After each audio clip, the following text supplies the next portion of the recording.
All right, one, two, three. We're here with Pejman Ghadimi. It's a pleasure to have you on, Pejman, or I could call you PJ, You can call right? me It's PJ. cool.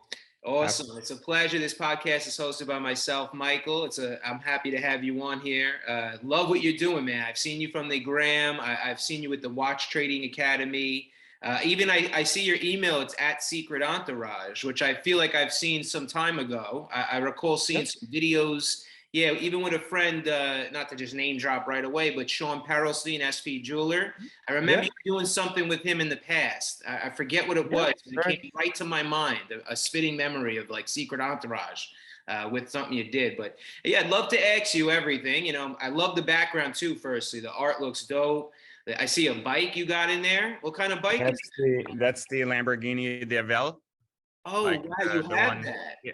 Yeah. I collect really rare shit, so I have a ton of really cool stuff. You want me to give you a tour? Yeah, give me a tour. That bike is I'll like give you a super very cool. quick tour. So we have transformers. This is more my man cave. It's not an office. It's just a hangout place. So I Okay. kind of built it around cars that I keep this as a second. I have three man caves. This is one of three. So this is the Oh, Chiron, the SF90, all the stacks, and then we keep going, and we got really cool transformers back there, like large size. These are like 10 feet tall and about crazy. 4,000 pounds. See, there's one Oh, in the corner there too. you guys are not playing. You got a Porsche on the left. Beautiful. Yeah, there's a Ford GT back there. That's a 2019. That's my new Chiron. That's the one of one SVJ Hermes edition, the STO in Tiffany blue, and Oh, then the Assetto Fiorina SF90. I these got are another all six your cars in the cars? house These too. are all your personal cars, or you like renting? You No, keep these them? are 100% my personal cars, meaning they don't go anywhere. They're all registered under me, and you're gonna get a kick out of this one. Yeah. All of them have personal tags, and that's one of the things. I never even leave dealer tags or anything on my cars because none of these are for sale. But you see this one? Yeah. All of them have cool tags. This one says no degree. I have not lazy. I have I'm too poor. So like Get those out of that here, one. really? What'd you put on Yeah, the the what, SVJ is the I'm too poor car. too funny. Yo, even the art behind you, that whole wall looks so fire So too. this was done by a guy at the Wynwood Walls, in Miami. He Okay, yes, basically, of I course. got him out here and paid him, and he basically drew out all my favorite anime characters on the wall. So that way I would just have this place that would be like Super kind of like fire. a cool toy barn, for my How own big toys. is that? That's like a 30-foot long, So it's the largest anime wall. It's about 40 feet. Yeah. 40 feet. Yeah. So it's the largest anime wall ever painted. So I did it. I Cool, bro. decided to do it just because I was bored one day, and I was like, what would be cool if we were able to bring a cartoon all together. My favorite shit growing up as a kid was like anime. So I just brought Yeah, it all. talk about a man cave, Yeah, right? exactly. It's more Oh, like a hangout place. I have another one of these 100%. down in Miami, and then I have one right here. Like at my house, I have another like giant 6-car garage and so on and so Okay, forth. cool. Where are you right now? I thought you were in Miami. No, I'm in Delray Beach, so I'm in Palm Beach. Okay. I hate Miami from a living standpoint, so I wouldn't live there. It's I just too feel that. crazy, man. Like it's just too much shit going on. It's a show, right? It's a show. Yeah, it's just and there was a lot of broke people trying to be rich in Miami, and it's like that It's lifestyle it's bothers me a lot. it's even dangerous. Like I see you have Yeah, a Richard exactly. Mille. Like You that's walk around with exactly a what I'm Richard saying. Mille. Yeah. Like my Yeah. dad makes me I even know since I'm little, like I can't wear anything in Miami. I feel like it got a lot kind of worse. No, that part's okay. Like I go to Miami all the time. Like that's not a problem. Like the Certain parts average. though. Yeah, most of it where I would I be, mean, I if think you but think about it. Where do you go with a Rolls or a Bugatti? Like you're not gonna go in the fucking hood and like sit yes. there and be No, like, I yeah, hear you, but I'm wearing I a don't three know. hundred To be thousand dollar honest, watch. yeah, I've heard some recent stories, like just even in Miami, like just people taking chains and watches. I feel like it's become more of a scarce, like a thing going on, even in like I mean, London, the randomly. one thing we have in Miami though, we got a lot of guns. So that's the difference. In like LA, you don't have guns. So like, everybody's got a gun. Like that's a Yeah, good thing and a bad thing. In a way, like it's more common that the citizen is also protected. But you also have like I usually carry an assault rifle in my car and a pistol on me 24/7. So for it's real. like, yeah, like Yeah, all the time. Like so yeah. it's just one of these things where it's okay, but it's just the way things are down here. But I've never had a problem with anything. Always wear like 200-300K on my wrist, never a problem. Yeah, beautiful, beautiful. So yeah, let me ask you. I'd love to dive into it. Like what's the story behind you, PJ? How did you get to this point? If you can break it down, like where'd Yeah, you I mean, I'll make start? it Were you I'll make born in it Florida simple. area? Hmm. Yeah, I started working at 14. I was a immigrant from Iran, right? And then became a refugee in France during the revolution. Shit hit the fan. So Okay. me and my mom fled. I was raised by a single mom in France. We tried to make ends meet. It didn't really work. We made our way to LA after 10 years. LA was 2 years of my life spent, just again, continued in poverty. And then eventually ended up in Virginia, in Northern Virginia, because my mom wanted to move where her brother was. So we kind of ended up there in a basement. I started working at 14. We didn't even have a green card. So I was a telemarketer. It was a terrible thing, but it was good in the sense that I was good in sales for some reason. Like, I had it in me and I was just okay talking to people. And I Awesome. turned my $12 an hour job into 2,500 a week in commissions, which was a big deal for a 15-year-old, like Very once big. you You're start 15. transition. So Yeah, you I was finished at 15. 14 when I started. I was 15 by the time I was doing good. So would And you so tap into, I guess you have a talent with selling, communicating, and you felt like you tapping into this skill and it just started. no, actually, this is the funny part. It wasn't even a skill. It was just sheer determination because I barely spoke English. Like French was my kind of main language my entire life, living in France. And so English was my kind of second language. And I Wow. didn't speak English that well. But the main thing was I realized this one thing early in my life, and it's that if there's a process, you don't need to reinvent it. You can just get really good at the process before you actually start retweaking it. Like a lot of people start a job, right? And they go, oh, well, okay, I'm told what to do, but I'm going to do it my way. I don't like the way I'm told what to do. And it's like, well, you just started. Like, give it like 2 years at least, or do a Before really you good add job. your own touch to it, give it Yeah, some what you're time. told to do, make sure that works, and then you can Yeah. tweak it. So all I did was when they told me to call people, telemarketers in the office would sit around and they wouldn't call anybody. They would like chat 20 minutes between calls. And I looked at it and I said, they told me it's a numbers game. They told me if I call 100 people, I get 10 people on the phone, I get 2 people to buy. So I called 100 people. I didn't even like start creating my own scripts. I just read the script and I You didn't called make 100 it, people and people said, make it difficult. They create, more. exactly. And it wasn't Just do it. necessary. And I Get did a right really to good it. job. Mhm. Ended up that I made some good money. And then I got promoted so many times in the same company that at 18, I had reached the ceiling. I was already the director of that company for all the telemarketers and the sales and canvassers and stuff. So I had nowhere to go. And I decided that I didn't understand money. So since I was poor still, like I wasn't rich and by any means, I had a job and I was making good money for that age, but I didn't have the things I wanted. I said, you know what, why don't I go work at a bank? Because banks have a lot of money. And I honestly had no idea what I was doing. I was just like, I have sales background, I have leadership background. I'm now 18 years old and I have these things. And I convinced one old dude to give me a bank manager job at 18 in a supermarket bank. And it Oh, wasn't a joke. Like I became the youngest bank manager in the United States at 18. And then by 23, I was the VP of that very same bank, the entire like retail division for the supermarkets, and okay. I created an airport bank for them, et cetera. So it's like a bunch of stuff that was really cool in banking. And I started getting really rich. So that job started paying really well and things started getting really exciting in corporate America, not even like having a side hustle or something, just what Can I I did. ask you, if you don't mind, how did you start getting really rich in this moment? Like what Literally exactly? working like nothing, just a salary, $250,000 salary, really heavy Okay. 7-figure bonus. And And you're remember, 18. yeah, Yeah. I was, well, no, I was 23 by then, Okay, 18, 18 23. to I worked in the bank. 23. Yeah. Okay, okay, So okay. I started with a 60K a year salary, a 30K a year bonus, and then just moved my way up through the ranks. And just again, I didn't reinvent the process. I just did my job. If I was at work 40 hours, I worked 40 hours. I didn't have a reason to work 38 hours. I worked 40 hours and I got a lot done. But I got a lot of skills in banking and I learned a lot about leverage, debt leverage, and everything. So I was like, okay, this is cool. Yeah. Didn't know much else, still didn't have a path in my life I wanted to take. But I realized something really important is I had a passion for cars because I bought my first Lamborghini in my early 20s. I did And I too. really liked, yeah, I really liked cars. It was a gated 6-speed Gallardo, and I enjoyed it. And it was It's like, crazy. I bought a Lamborghini Gallardo, no, not 610. What was it? It was the four-wheel drive. I forget now. And I was 21 years old, all black. Yeah, 2010 Lamborghini Gallardo Spider. I think it was a 610-4. no, it's a 560-4. 560-4. That's exactly what it was. Yes, yes. Then I got the Huracan, got rid of that. Now I'm in a McLaren. But yeah, I love that you just said that. So what happened with you now? So 23, you bought your I first just I car. just bought this car. I have a passion for it. I Yeah. realized, you don't have to lose a lot of money driving these cars. Even at an early age, I was like, they kind of hold their value once you buy them used. So I Hmm. kind of said, okay, whatever. I'm enjoying this lifestyle that's significantly beyond what I typically could afford with the salary I have from the public perception. Like I'm not supposed to have Lamborghini, but I consider myself pretty rich. I have money in the bank. I have a great six-figure job that's heavy. Like I get to make my own hours. I'm Yeah. like really happy. And I get really cocky. So I get fired. And I get fired, and I'm like, okay, so I have two choices in my life. Either it really, the thing about my life is no matter what happens to me, even I'll tell you later, I got cancer too, but I don't take it in a very, like it doesn't, my emotions don't muddle with the thought of what's happening. Does that make sense? Like when I got fired, I wasn't scared. I wasn't like lost. I wasn't like pissed off. I just left. I was like, okay, like it didn't Yeah. work out.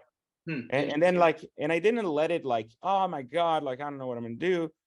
I just was like, okay, well, it's part of the experience of life. And I was like, it just didn't work out. But the real question came, should I go back into banking and continue kind of trying to find a career? Should I do something else? And I said, well, I saw the outcome of being in banking. I couldn't be myself. As soon as I was myself, people didn't like the fact that I had a Lamborghini at work. They didn't like the fact that I was cocky or reinventing the rules. It's not an industry where you can reinvent the rules. So I said, Mhm. maybe I don't want to be here. So I started looking. Then I was like, at some point, like a year or so after, that slight fear kicked in. That's like, oh, well, what if I lose my career altogether? If I'm not doing something. So, I had kind of thought of this idea of starting my own bank. And then Yeah. I realized it takes a lot more money than I could afford. So I said, that's not going to work. But I thought if I started an investment firm, it may make sense. But I really wasn't an investment expert. This wasn't my thing, but I Yeah. was an automotive expert. Like I really knew my car values. I had a bunch of cars by then. Every 6 months, I was buying a new car, and I was like, you know what I'm going to do? I'm going to create an investment firm that basically allows people to invest in cars and and let them buy cars and basically invest. And as the values go up, we'll just make money together. And then 2008 happened. Like in the worst financial crisis in America. And in 2008, something really interesting happened. Is I thought I'm going to buy a ton of cars and I'm going to resell them because they're on discount. Everything was discounted like 20, Yeah. 30%. And I A was similar situation kind of just happened. We're coming out of it now. right, exactly. Like Like my so. McLaren out the same dealer was offering me 30 grand more for the car. Mhm. I bought it like 2 years ago from them. It's Yeah, pretty crazy. It's never happened to me in my life. So this happened in '08. I yeah. would believe. Well, in '08, cars just Yeah. went down because people Yeah. were losing their homes, they were losing Know their about, of jobs. course, the crash, Yeah, everything. That's yeah. interesting. And So and I started buying you cars. saw this. Okay. Yeah, and I bought a ton of cars. And you know what happened is I thought I would sell them quickly because I was like, people are going to want discounted Ferraris, but I didn't have a lot of experience and they didn't want them. And nobody bought them. So now I was in a very different financial situation. I had to put all my money and I had bought these like 30 cars and I was completely now literally cash poor. Like I had all these cars, but nobody wanted to buy No them. I liquid had with them in a warehouse. cars. No liquid with Ferraris. Zero, like zero liquidity, bro. I had like maybe 30 grand left in my bank account. So I was like, okay. Yeah, I was like completely like, I really miscalculated the bet. I was like, I'm going to do this. But something interesting happened. I realized I couldn't sell them, but I realized other people believed in what I believed and they were willing to invest in them as long as I held them so we could make money together later.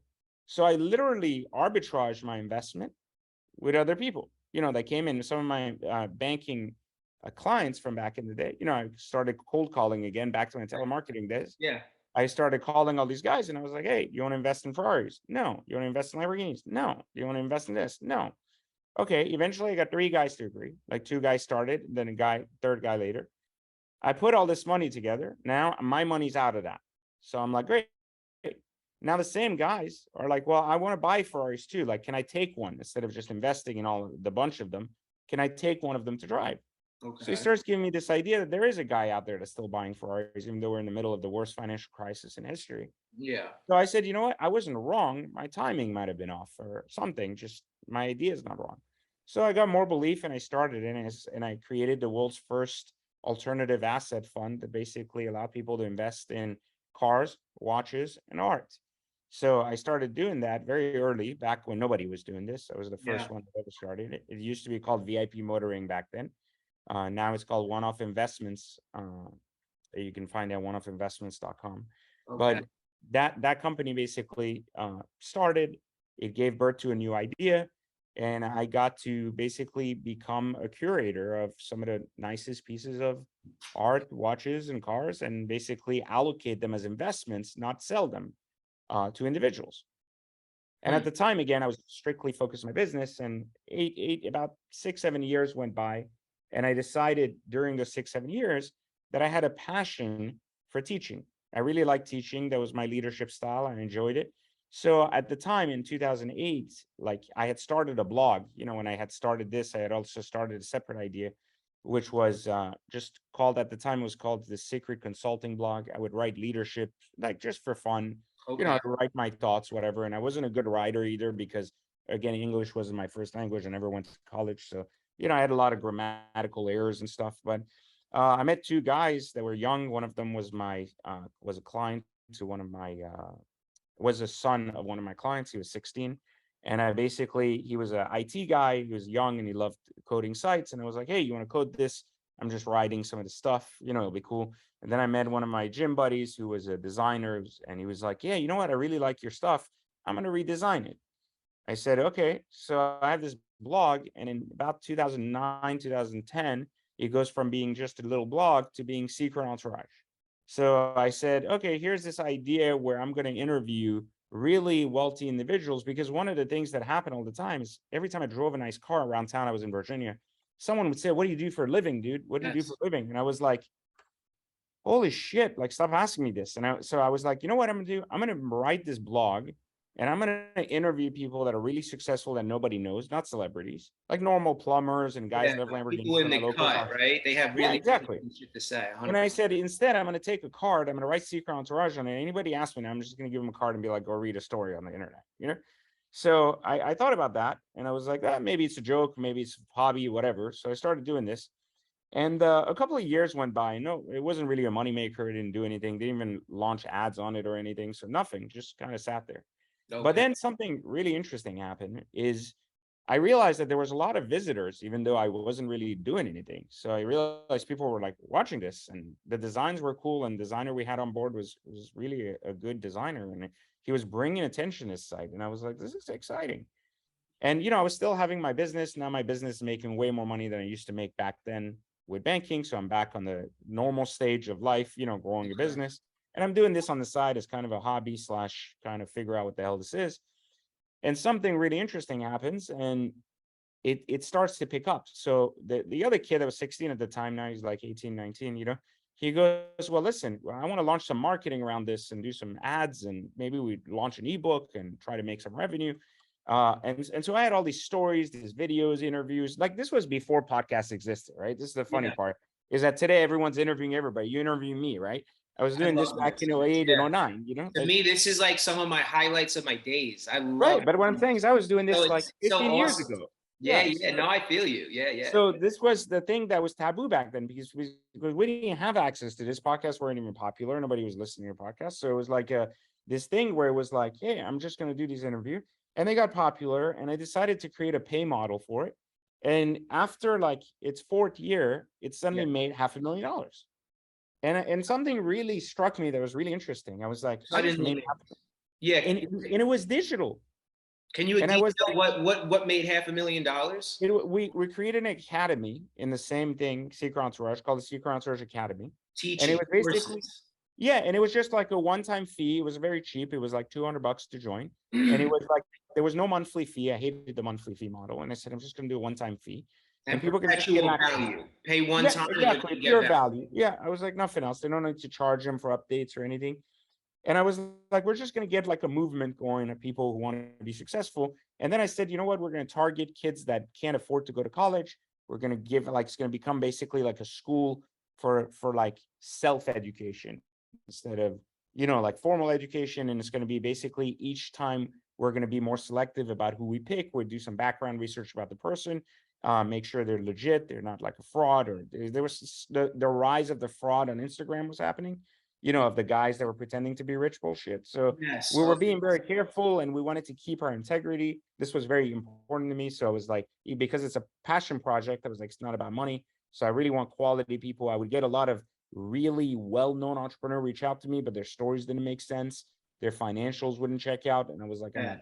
So it was sometimes we were much smaller than we wanted to be because we couldn't find legit big guys, that would talk to us.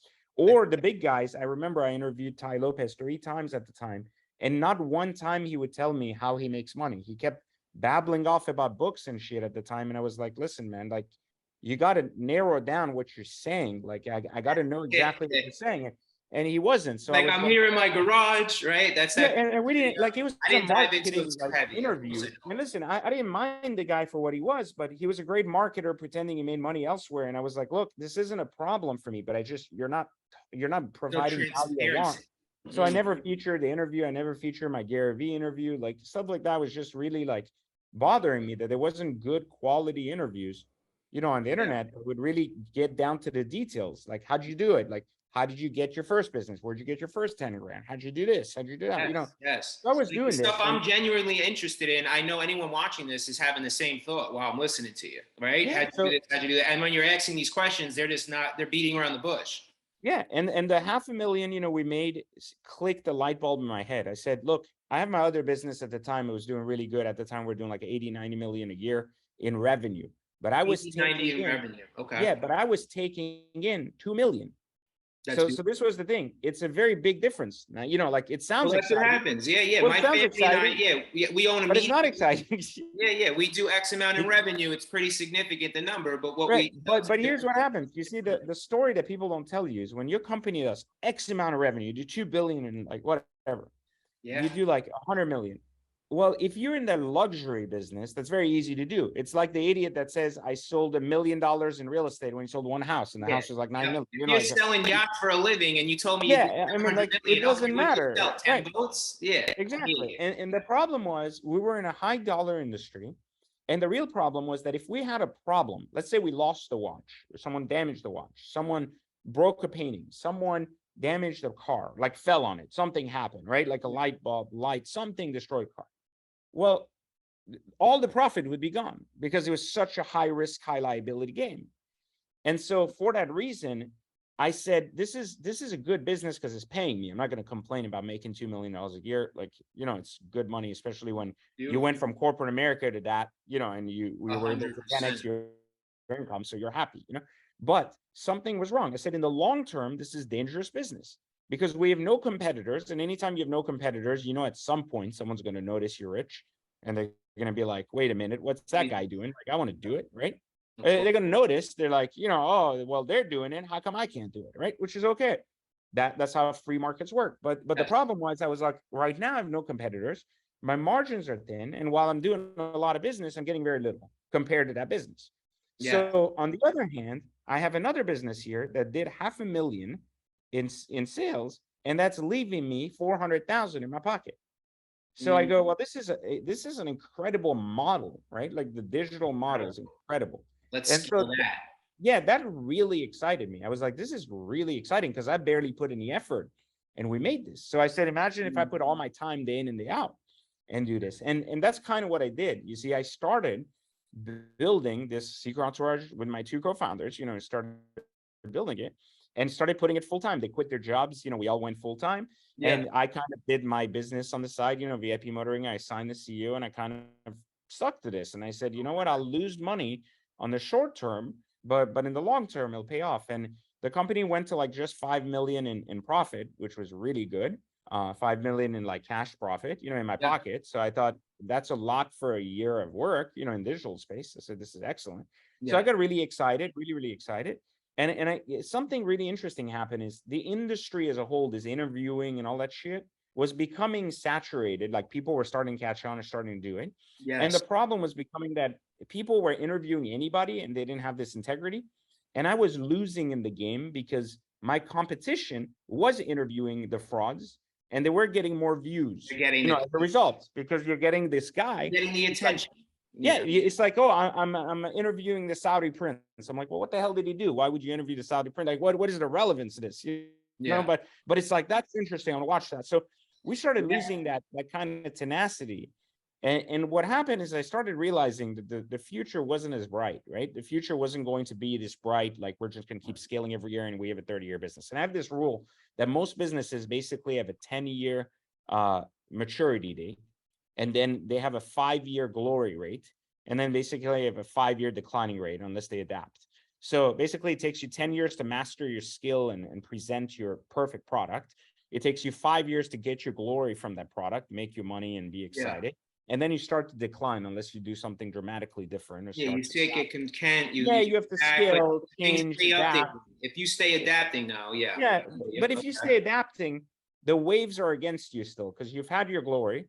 And when you have your glory, if it's not big enough, unfortunately, it doesn't sustain strong enough and it doesn't go above the wave where you can surf. And then you kind of weren't able to really, you didn't have enough to really dip into other things. The momentum wasn't there, the scaling, momentum, the vertical maneuvering wasn't there. So you get basically in this kind of never-ending wave you can't get on top of. You're constantly behind the wave. So that's what really happened with Secret Entourage, and it was bothering me a lot because I kind of saw that and forecasted that. And what I did is I had a friend, I'm sure you know him, Tim Sykes, on the internet. Oh, yes. Trading.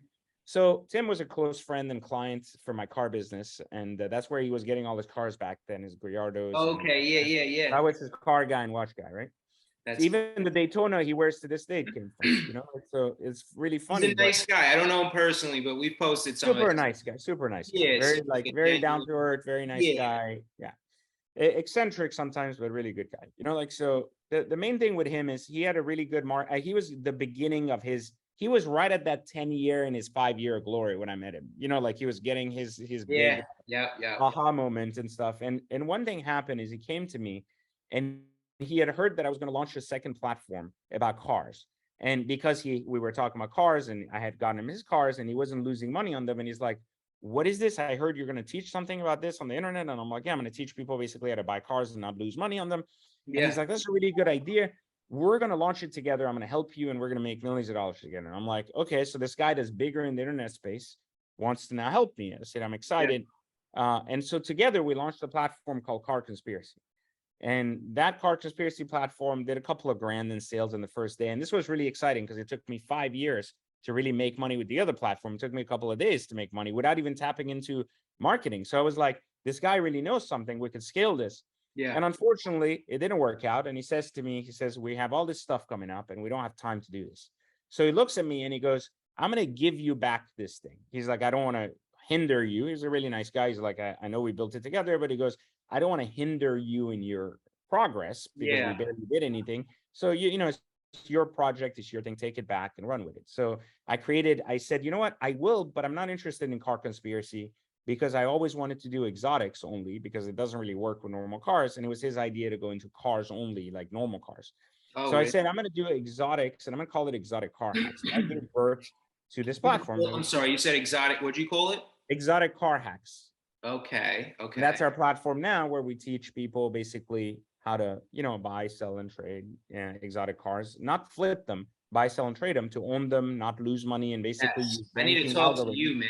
I've been taking the biggest L's. I know it. Right, exactly. But we teach people how not to do that, and so basically what I did is I took all my knowledge from my company, VIP Motoring, and I condensed it into a course where the average person could learn how to buy, sell, and trade a car on their own without losing any money. So I was showing people why their way of thinking about money, cars, car loans, and everything was completely wrong. Yeah. How the leasing amazing scammed them for 20 years. Amazing. Yeah, it's a misunderstood concept. Not concept. like something that's everywhere at all, And on top of that, the industry, like the car industry, spends a lot of money to persuade you that leases are the way to go and this and that. So all of these things were basically misinformation that was just carefully crafted as a marketing plan from the auto industry. And we were debunking it. And believe me, when I say when you debunk things, you're met with a lot of criticism and anger and, like people in the industry trying to derail you. Yeah. So it took us, but here was the interesting part. So it took us literally a couple of years to go to $1 million, in revenue with Secret Entourage. It took us no more than a year and a half with Exotic Car Hacks. Now, here was the interesting part. Then halfway through, I said, well, why don't I just do the same thing for watches? Watch Trading Academy. Yes. And here's the best part. Watch Trading Academy did $1 million in 6 months. So That's the point amazing. was, Amazing. I these love this gaps were getting company. smaller. Yeah, You know? yeah. I love everything you're saying, but I personally was aware of this. The concept is amazing. We worked with you with some social postings on the Billionaires Club, the Luxury Lifestyle magazine. I didn't even know, because I have a social media manager now, so I Yeah, didn't I even think know it where they came. I don't posted. even think it came through you. It came through somebody else. Because a lot of our business is through media agencies, or people or independent. Right there. Then they Yeah. get clients and they send stuff. Yeah, but I'm the CEO of the Billionaires Club. The founder, Ian, who's in Miami, he brought me on July because I buy so much media from him. So he said, Mike, I don't know what you're doing, but I want you to run this company So that's account. probably where you've seen our accounts, like Exotic Car Yeah, Hacks. yeah. And then the magazine I founded, Luxury Lifestyle magazine. Yeah, Cool, so cool. we have like 1.4 mil there. Yeah, yeah. But Well, yeah, cool. But yeah. yeah, so we But built all these I online love the watch businesses. trading. Yeah, so you then duplicated kind of this model with watches. Yeah. And we kept it going. And, over the last, this really launched heavy in 2013, 2015 for both of the brands. Like they really found their footing. And really And good today we have, timing too, right? I feel like not maybe I hear you saying back then, but these last few well, years it quite was interesting. good timing, but it wasn't random, right? I knew that the industry was in a Yes. very infancy stage. Mhm. So, and I also understood that after the 2008 recession, we had a very strong economic climate of growth for years after. Yeah. And I understood that there was going to be a significant recovery, and I would be at the verge of the bottom, no different than we are now. Like, people are buying assets now that are significantly cheaper.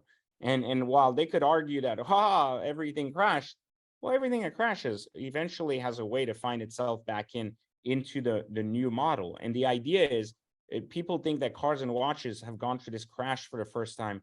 This has been cars are not new to the world, right? They've been around. Exotics have been around for like 20, 30 years, like in this Yeah. heavy sector. It's only gotten heavier, and it only will get heavier, because as people get richer, their behaviors won't change. 100%. And so watch Even more manufacturers extreme.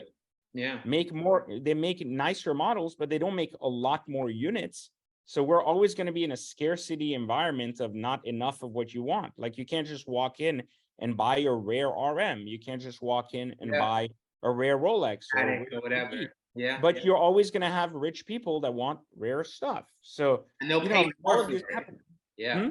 They'll pay more for it. Exactly. They'll change the market if they don't Listen, the care. secondary market has exploded, and it's become very clear in America that people will be buying luxury goods regardless of economies, and there is a price index that changes, no different than a stock. People Yeah. will buy stocks no matter what. Some will be cheaper, some will be higher, some will be later, some will be short term, some will be long term. This is no different than cars and watches. So Yeah. we built all these companies around this ecosystem, and today I floor plan and do the financials for multiple dealerships, meaning like I basically lend them money. That's one of my businesses. My other businesses is all of this online incredible, like, large ecosystem we've built between cars, watches, business coaching. I've Yeah. authored 12 books, 3 bestsellers on human consciousness. My Amazing. most famous book is Third Circle Theory, Radius, and Gator Choice. So I have all those written. I've created a kids book around cars. I had the world's first kids book that has car sounds instead of like animal noises. Like when you Yeah, have the, yeah, yeah, yeah. yeah, Hit it has me Pagani now. noises, Ooh. Bugatti. Yeah, yeah. Yeah, And yeah. we have all this stuff. That's So we so built cool, that. We bro. I'm gonna published get your that. book. I would love to read it. Yeah, we published that. So we The do a most lot of stuff. popular one, maybe. I'll look into the other ones too. Look into Third Circle Theory. You'll like it. It's a very, Okay. very famous book. It's sold a lot of copies. Yeah, it's about self-awareness and the human condition of evolving into a state of self-awareness. But Amazing. so that's kind of like what I do, and that's kind of how we got here. Okay, amazing. I meditate a lot, almost every day, literally. I love it. So I'm big into that self-awareness stuff. So I'd love to read that book. And that's one of the questions. I usually ask a few questions through, but I'm just genuinely so interested in what you're saying. And I like listening, and I know the audience wants to listen too. So I don't want to keep chopping you. Ask away. Yeah, I'm so an I open love book. it. So I want to ask you too, like if I were to just to jump back to like the car thing, just for transparency for those listening and even for myself, say I would be like, PJ, here's 150K. I want to invest in that Chiron with you. Like am I aligned right now? No. You're thinking about this wrong. So Okay. Can you reiterate, like, how does Yeah. someone make money? So our investment model, which was back then, Yeah. our new model, one-off investments, is not the same as what it was back then. Back in the day, what I was doing, like early in the between 05 and 2010, I was allowing people to come together and basically buy a stake, like 3 people at the most in a car. So at the time we had, for example, an Enzo, and if we had an Enzo, you had 3 people that would chip in 300K each. Get it? Like, That's a great and price basically for we an buy Enzo, this in right? Yeah. 900K. Yeah, I get Yeah, it. I'm and with so, you. and then down the road, when it was up to 1.5, we would sell that 1.4. car. Mm-hmm. Yeah, and then we would Okay, sell and they that break car. their margin. Okay, very simple. Okay, yeah. That was back Yeah. then. So then something happened across all these years. I got really rich myself, so I didn't need people's money anymore. So I made Yes. my own investments in cars for myself. Yes. And I decided it didn't make sense to do a group thing because it was too much headache. And why would I share margin if Have I your had own money, you can make your own a margin. Wow. Exactly. Yeah. So what I did Buying is these exotic rare cars, kind of like exactly. Manny Koshabin or other guys like this, Right. right? So then Yeah. I decided I would give normal people that were my clients then, because I didn't want to cut them out, the ability to buy their own cars as investments. And what I did is I wouldn't let them share the investment anymore. And I wouldn't let them touch cars I had, but I would buy them a separate car. So I would say, like, let's say you came to me and you said, today, you said to me, I want to buy a Chiron today. Like, this is what I want to do. I won't sell you my car. That's my car. I will go find your Chiron you can invest in, and I will let you know what it costs today, what it will cost in 12 months, 24, 36. And I have software that looks up all that and tells me, like, hey, this car is most likely going to dip, then go up, then go down, then dip. So that now tells me, okay, if you come in at, let's say 3, we'll get out at 3.6 and you'll enjoy it for 2 years. Or they'll tell me, look, you want this car for 3, but it'll go down to 2.2 in the next year. So if you were to get rid of it, are you willing to take a 800K loss on the Chiron? And you'd say, no, I'm not crazy. I don't want to do that. Okay. Are you willing to hold it? Are you willing to take the 800K? Right. So you can make a conscious decision as an investor as to what it means for you to own something, and also have data points available to you as to when you should sell or how long should you keep something. So like, if you break that, then you're most likely going to find yourself in a negative situation. But if you follow that, you'll probably fall exactly where I tell you, because over the last 10 years, that software has been wrong 1 to 3 times. Really? So that's Very it. interesting.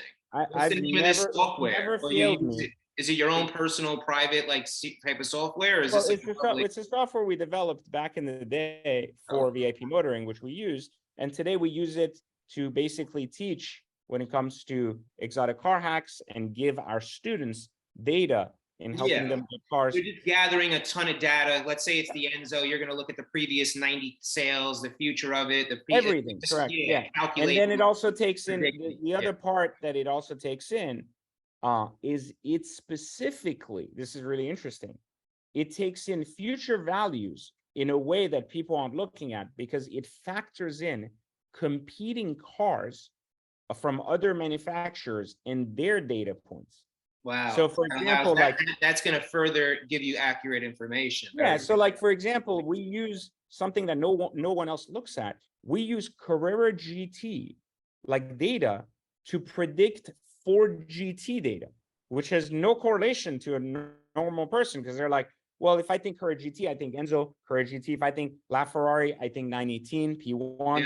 Like, I think about the way marketing has this, but that's not true.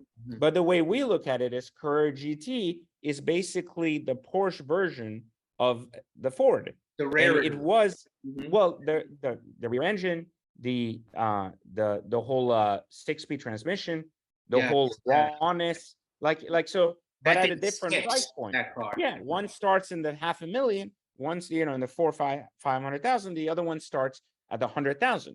So proportionally, if you actually look at their data over the last year and a half, they have proportionally gone up in the same way. They're they're following each other, but nobody knows that or looks at it. So we do, and that software allows me to compare competitive cars, like when McLaren came out with their 570S, for example. That data is very relevant to the new Maserati MC20, and people aren't looking at that because they don't see any correlation between the cars. They don't even understand why they both have doors that go up. That's it. They're like, there's nothing similar. I hear you. It's very interesting. But there's a lot for, not for what the car is, but for what the car means to the brand, and more importantly, the customer it's going after.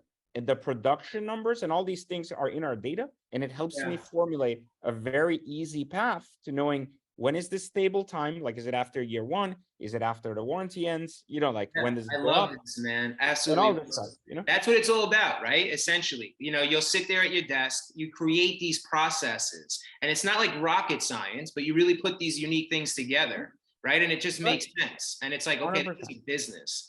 Yeah. So let me ask you, like, you mentioned a bunch of different things. You have a variety of businesses. You're starting your history, where you started and how you got to where you are now. What's like the day to day for you? Let's say, like right now, what's like a day to day? What's the main focus? So my main focus are my digital companies more than anything else. I have a guy that runs my one-off investments company, so that's running on its own. Like, meaning I'm still involved in it, but I'm not involved in the operations. The only reason I'm involved in the operations of my digital companies is because I'm still the face of the teacher that has Yes, to do the yes. video, the marketing, etc. I enjoy it, like teaching and writing and basically teaching people is what I enjoy doing. So there is Yes, a yes. I enjoy that actually more than cars, believe it or not. Like cars and watches and stuff, I like them, but I don't really care for them. Like They meaning don't like, really fulfill you as well, much. no, Like, they never have. I enjoy them yes, because you they're know the materials. part that I'll teach you something, you like self-awareness. I'll teach you something about cars and watches that people don't understand. A lot of people look at watches and cars as vanity. They say, well, you're just trying to show off. It's a status thing. And it may be to some extent some form of vanity, or who's got the biggest dick in the room, right? Like Yeah, you show yeah, up with this, I show up with that, and blah, blah, blah. yeah. But there's something else to it for me because it's something that's really interesting. The more conscious you become, the more you pursue beauty, and the more you need beauty in your life, and you replace order in the world with beauty. So the first thing that happens, which people don't realize, is that this is why more expensive things are more beautiful. So, typically what ends up happening to a human is once you overcome a state of order, like you have to do this, you have to go to work, you have to do this, you try to create a state of beauty to live by, which is a state where you're not creating a home to live in, you're creating a home that gives you a sense of happiness when you wake up. Yeah. So there is different feeling or experience you try to create out of life. Luxuries create such things, like they are made by individuals who had a heightened sense of beauty because they've Yeah. mastered it over the years. If you think Yeah. about cars, like when you go to Honda, anyone can get hired off the street to basically work at Honda. Sell you And on. they're like, they come out of college and like, oh, you could have a position on a design team, etc. They're not going to talk to you about a rim for an hour. The guy Right, has but the point immediate. is that they Yeah. work there as a job, as a means to an end, as a means to an order. However, in the world of Ferrari, people work there from a place of beauty and passion, meaning like someone has worked there for 10 years, they've worked at Lamborghini for 10 years, they bring together like a sense of like, how do we improve a product? How do we create a better experience for the driver? How do we create a faster car? How do we establish Yeah. ourselves in the They're national driven. They're championship? into it. They're not Well, clocking in they're and out. right. So they're sharing their beauty, not their order, with the world. And this is really important because the more conscious you become, the less you can exist in a state of order, and the more you want to exist in a state of beauty. Like think about just food. If you're like you have a craving for steak, you go to Outback when you're poor. But when you're rich, you don't really go just to eat steak. You have a craving for a specific type of wagyu, and you go to that specific place to get it. Mhm. The sense that you've acquired over the years has increased to a level that can no longer be satisfied by order. And so you have to live in a state of beauty at all times. Like you have to have beauty on your wrist, you have to have beauty around you, you have Yeah. to be continuously centered around a place that gives you a state of freedom and mental peace at all times. And beauty does that. We just don't give beauty enough credit for what it does to us. But Yeah. visually, that's why what do you think exotic cars are so crazy looking? Right? Like they're so crazy. Like it takes design. It, Yeah. it The takes your detail. senses to that next level, right? It goes, you're used to seeing a box go down the street with four wheels. I'm gonna show you something that's not a box. It's a bright color. It looks like a piece of art, and even the little details on there are written by a little guy. And even a signature signifies something. When even the owner signs a dashboard or something, you're like, oh Yeah. my God, like look at the beauty in the signature. Like Yeah. every state of it Yeah, It yeah. becomes about what you want and not what you have to have. And I think that's what gives people the power to be able to create a sense of experience and happiness, because it shows them that they've progressed from order to beauty. And if you can retain that in your life and position yourself to constantly be ahead of it, then you will create a beautiful life experience at all times. And so for me, that's what cars are. They're part of that. They're not a means to an end. They're not an end goal. I don't even care. Like, I drove my Chiron 3 times since I've had it. It's been here for a month and a half. I don't care. It's the sense that I can look at it when it's here. It's the sense that I can experience it when I want. And the beauty of having so many different cars is that every one of them are different. You know, no two cars are alike. No two experiences are alike. No two moods are alike. And I'm able to carefully curate an experience of my life that I want on an everyday basis without worrying about anything else in the external factors of it. And I like that a lot. And that's why I live my life this way. And that's why I've gotten here, because I pursued this state of excellence to lead to a state of beauty. I love that. Very, very well said. Very interesting, unique outlook. You know, like you mentioned, not many people, it's kind of an underrated thing, beauty, you know, and what it does for you, Well, right? it's not meant for everybody. That's why we only have a 1% Exactly. liner, right? And then I was even if just you gonna take, say this. even Yeah. if And you like take that's 10% of the world is transitional, right? yeah, Like they're from a used to state the of order box. to beauty. They're used to the box on four wheels. They're not really looking at the Well, they, you know what they do? They settle. And what they settle on, they don't settle on like, oh, I'm okay with this life. I have a Lexus. I should be proud. yes, They yes. they settle in their pursuit of beauty because they don't learn how to surround themselves with it and recognize it. So they deny, like, I invited my uncle to go out on a yacht and hang out with me for like, you know, the weekend, and like come Yep. down, bring the wife, bring the kids, like hang out with me. And he goes, no, we'll just go to a local restaurant. We're not dressed for it. And I'm like, okay, so when you're given a chance to interact with beauty of the extreme level, you Yes. choose not to. So because you're never surrounded by it, your mind doesn't realize the beauty that exists, and it doesn't aspire for more. This is why they say you're the byproduct of your five friends. This is why they say you have to hang out with people that have more than you. This is why they, you know, all of this bullshit on Instagram, like Of quotes, course. whatever, are they come from this place where it's basically like, these environments you go in make you realize how insignificant you are. And that is a powerful thing, because you have to be insignificant in order to Yes. find where you create significance for yourself and where in the world do you bring value. Yeah, it's If a you part of believe you're navigating here. significant, It helps you yeah, if you navigate. believe you're significant and you're not, then you have ego. If you believe you're insignificant, then you have an opportunity, which is to, where is my value? How do I bring significance to my existence in this room, in this state, in this country, in Yep. this world? How And much more eventually can I kind of learn, evolve. right? Yeah. Because And then what can that I other guy add? knows everything. They don't know But anything. then what can I add? And that's the key. It's like, where's the action from what you learn is, what can I add? The motivation is only 10% of the game. The other person, the If other like that. 80% is execution. And then the other 10% after that is adapting.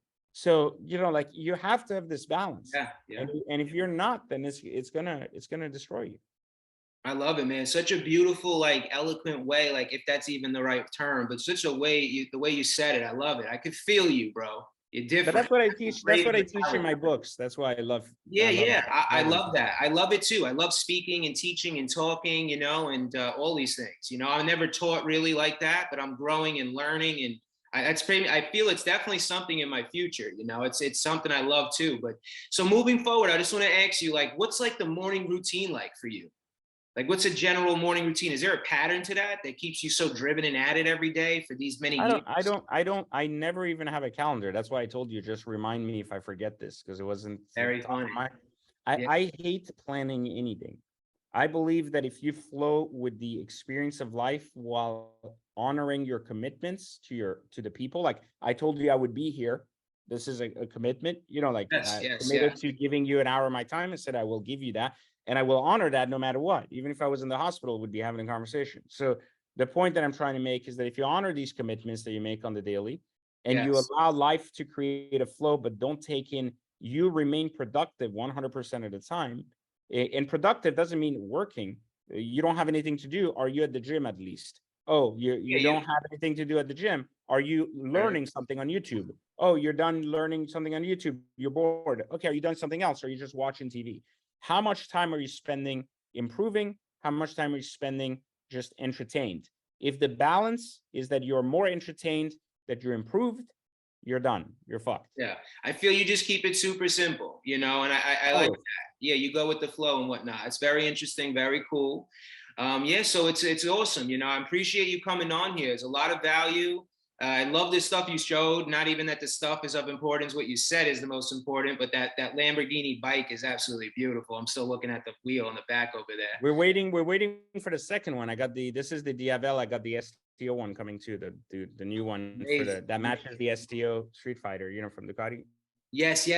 Okay, very They have cool. the new one. This is the old one. That was the first one they did. I don't know if you know that Lamborghini owns Ducati. So basically, I did not know that. No. Yeah, so that's why the franchises have started doing so many partnerships. Okay. So Lamborghini decides who gets these bikes whenever they make them, because based on their client list. Yeah, I buy every single Lamborghini. Purchase too, in terms of what you're going to do with it. Oh yeah. Yeah. So and then we basically I buy them, and then I try to buy multiple if I can, and then sell a couple, make some money, and then make mine free. Like I had 4 of these. I made 200 grand on the other 3. So this one was only 40 grand. So basically this one's free and the other one's made me 160, Amazing. That's how life becomes free. Like everything's in the office free, not from work, but basically from its own investment. Yeah, no. That's the mentality, man. It's absolutely amazing. So let me ask you as we wrap up, I want to ask you this one thought, for those watching, some value maybe you could share as you have just already, but, let's say things in the past, throughout your career, has there been a moment that you that stuck with you that you just learned from? Like maybe it was a hurdle that you went through, a black hole that you had to kind of run around and figure out. You kind of alluded to a bunch of different things, but maybe there's something that's coming top of mind that we didn't touch on that could be valuable. Or maybe if it was a really successful moment that was like, wow, like this moment really sunk in and I feel this now. I learned this from this. Is there anything like this you could share? Real simple, self-accountability to a process. That's it. That has been the key to my entire success. Self-accountability to a process. If I decided to do something, do I hold myself accountable to completing it? If I've decided to do something, do I hold myself accountable to seeing it through to ensure it's failed before moving on? If we change our minds too often because we don't know ourselves when we go into something. Business is no different than a marriage. If you don't know yourself and you go get married, you will be divorced, not because the other person changed, but because you will change throughout the way. Your taste will change, what you want will change, what you get attracted to will change. Like that is normal. You shouldn't commit to someone else until you've committed to yourself. You shouldn't. Similar to what you just said with your schedule. You're just disciplined to your and you just commit to the act of the process. If the process requires, like people commit to results, they don't commit to process. They say like, you know what? I know I have to do Instagram marketing. Like I have to post these things on Instagram about my brand. They post a couple of times. They go, what's the point of posting? Nobody bought nothing. Okay. But that's not how brands are built, and that's not how brands are born. It takes time, it takes effort, but it takes the consistency of the post. So even though the post gets 1 view, 10 views, 100 views, 1 view, 10 view, 10,000 views, because the luck doesn't happen if the post didn't happen. So instead of worrying about the luck or who saw it or this, you come up with a strategy, you run the strategy, and you don't get so focused on, oh my God, did it work right now? Did I get we don't get stuck in the instant gratification thought that I need to get something for every single thing I do. You don't need to. That's the biggest thing. That's the biggest black hole. And you don't have to get anything. Everybody. Yeah. I started a small leather goods brand where I handcraft leather goods with python and crocodile and whatnot. It's called Michael Lewis. You may have seen it online.